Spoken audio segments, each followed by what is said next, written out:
Bircə misal çəkirəm sizə.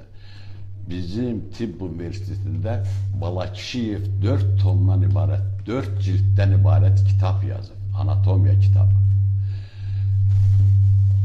İzləyici suallarımız var. Suallar artır. Biz yenə sizin söhbətinizə qayıdacağıq. İnsanı, uşağı vətənpərvər yetişdirmək üçün ailədə nə eləmək lazımdır? Mən sizə bir şey deyim, açıq deyim. Bizim ailədə nə atam, nə anam məni vətənpərvər böyütməyiblər. Mən kənddə olmuşam. Məni vətənpərvər edən institut müəllimlərim olub. İnanırsınız, and olsun Allaha deyərdim mən. Mən institutda oxuyarkən o müəllimlərin yarım saat priv olur, tənəffüs olur. O tənəffüsündən istifadə edərdi, onu yazıqlar siqaret çəkməyə də qoymadı.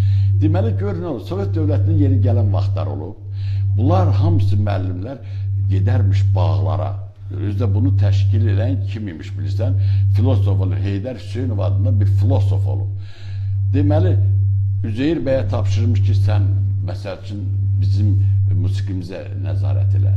Hərəni bir şeyə nəzarət eləməyə qoyurdular. Demək istəyirsiniz ki, yəni insanı əslində cəmiyyət daha çox olur. Cəmiyyət, bəli, cəmiyyət və institut müəllimləri. Əsas institut müəllimləri tərbiyə. Ata-ana da nəyi tərbiyə edilər? Küçəmizi təmiz saxla, buraya zibil atma ginən, bax bu vətən bizimdir, bunu qorumaq lazım. Mən bircə şeyi aşılayıram, millətimə onu deyirəm ki, bu dövlətə, bu millətə, bu xalqa sahib çıxmaq lazımdır. Rəşid müəllim, izləyicilərimizdən biri sizə hər tərəfli suallar gəlir, hər barədə.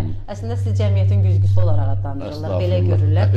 Deyirlər, təhsilimizin indiki səviyyəsindən razısınızmı? Gündə bir islahat qəbul olunması ilə razısınızmı? Xanım, mən sizə bununla əlaqədar bir Space kanalı var idi. Space kanalının bu, deməli, radyo səsinin başçısı mənə zəng edib, deyir ki, tibbdə çoxlu insanlar ölür həkimlərin əlində. Mən istəyirəm ki, onu araşdıram, görəm həkimlər niyə öldürür bunları. Dedim, siz bunu araşdıra bilməyəcəksiniz. Dedi, niyə? Dedim, çünki dövlətin dövlət olmaq üçün 3 atribut lazımdır. Himndir, bayraqdır, bir də gerbdir.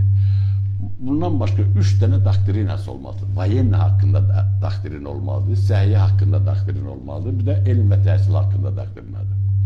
Bax, məsələn, Misir Mərdanovu çıxartdıq, yerinə təzə təhsil naziri qoyduq.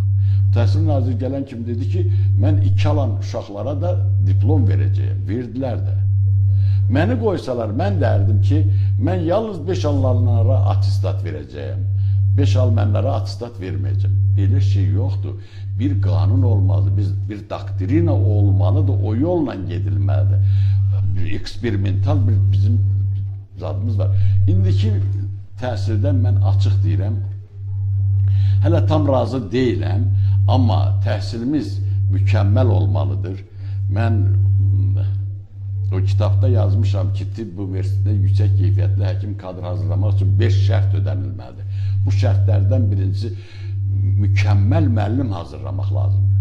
Mükəmməl müəllim, savadlı, uzman, öz sənətini bilən müəllim, mənə nə professor lazımdır, nə akademik, nə doçent, heç açı lazım deyil. Sənəti, fənni bilən, mənim bu ilmi bilən, bu tələbədə maraq yarada bilsin, oyatsın ki, bu ilmi bilməsən səndən həkim olmaz. Üçüncüsü, müasir avadanlıq lazımdır. Dördüncüsü, mükəmməl laboratoriya lazımdır.